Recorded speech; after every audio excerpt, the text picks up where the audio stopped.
The last part of this unit is a practice test. And remember, this is only written practice test. If you're wondering, I'm preparing this for what's the problem due to COVID-19. I don't actually get to see my students except for 2 days a week for 40 minutes each. First thing that we're working on is grammar, and this is basically your review. Everything that we have here is already in your notes. I'm just checking on your test to make sure that you know those rules. Your test looks a lot like your practice test, so make absolutely certain that you have no questions. Make sure you contact me if you've got some questions I need to answer. Please notice grammar section, and this is going to be very low points. Then we go to translation. There's a number at the end of each of these. That tells you how many words are in the sentence. Please make sure you are going word by word. I'd go back to my charts if I were you. I would also put a slash mark after every verb. They study. Up, nothing after it. Can't have a personal ah. We don't walk much. No personal ah. I love Jonathan. Oops, is Jonathan a person or a pet? Yes, he is. That's my son, by the way. So you would need a personal ah for this one. Make sure you are writing out your translations here. Don't just mark the sentence. So I, yo, to love, amar. Take away the AR. Add the O to match the yo. Personal ah goes in, and then I simply copy his name. Yo amo a Jonathan. And there's your one example. You have to do the rest. Now we have translating to English. In case you haven't figured it out yet, when you are in any box on the top, you can drop the ending, and it's obvious which one you mean, because if you have an O ending, it's obviously yo. If you have an AS ending, it's obviously tu. But if you have I as an ending, you've got three possibilities. You have no idea which one it is, so you have to include the pronoun. Same thing here. You have three possibilities. Only one here in spite of the fact that it's masculine or feminine, one here, again, masculine or feminine. But if you're in one of the bottom two boxes, you have to include your subject in Spanish. So we go back here. We look at hablo. Hablo ends in an O. So who's doing that? I. And then hablar is to talk. Now, if you count a lot, you're going, oh no, 1, 2, 3, 4 words. True, but I'm only counting a lot as one word. When you get to the questions at the bottom of the page, these we have gone over in class online. So if you have ¿Cómo estás? That means how are you? You would need to answer that according to the answers that I've given you, or if you want to get more creative with it, that's fine. ¿Cómo te llamas? We have gone over in class, so you need one of those.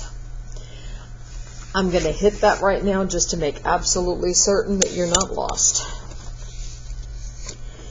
If you go to ¿Cómo te llamas? ¿Cómo te llamas does not mean what is your name. We say that that means what is your name. But ¿Cómo te llamas is actually what do the AS on the end. The como is what? AS means you. Llamar is to call.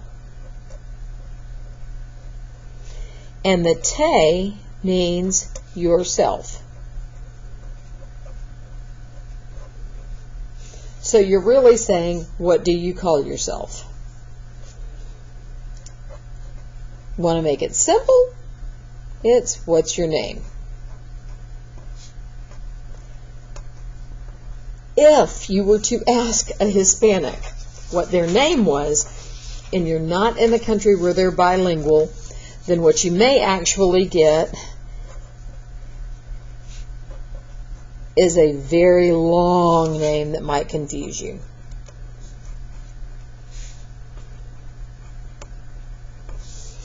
So if you had Ana Elisa Sevilla Culver, this is her last name. This is her mother's maiden name. And she might go by Ana or she might go by Ana Elisa. You don't want to know this whole thing. So if you ask for her name and she says Ana Elisa Sevilla Culver, you're so lost you can't even stand it. We don't want to mess with that. So instead we want to say ¿Cómo te llamas? Be careful when you're doing that, because ¿Cómo te llamas? Means what do you call yourself, but if you make that where you don't pronounce that just strong enough, it may sound like ¿Cómo te amas? How do you love yourself? You can laugh, ha ha. If down here you have me llamo, looking at the end of the verb, I. Llamar, call. The me means myself. So you are not saying my name is. A lot of people will write down an S right here and say me llamo es. In that case you're saying I call myself is. And you don't want to do that. So you simply want to answer me llamo and then your name. So you're kind of saying my name is, but you are not. My real name is Elizabeth. I don't go by Elizabeth. I go by Libby. So I would not say me llamo Elizabeth, except for if I want to be very formal with somebody. I would say me llamo Libby. That's not really my formal name. When you are down asking how somebody is, ¿Cómo estás? You have an AS on the end, so that means how are you? Then you have fine, and you, bien. ¿Y tú? Note you have an upside down question mark right here. The question doesn't actually start before the fine. It starts here. Fine, that's a statement. And you? In Spanish, we put upside down pronunciation only for question marks and exclamation points before the question or the exclamatory sentence so that you know what it is before you get there. If you want to know how to draw the upside down question mark, you can draw a lowercase c and on top of it a lowercase I, or you can start to draw a D and just not close it. And that works, or you may just get used to doing it. Some people turn their paper upside down. Mal would mean bad, and así is so-so or okay. There are a lot of different possibilities for the way to answer that question. So you can even look up other opportunities, other choices if you have them. Good luck on your practice test.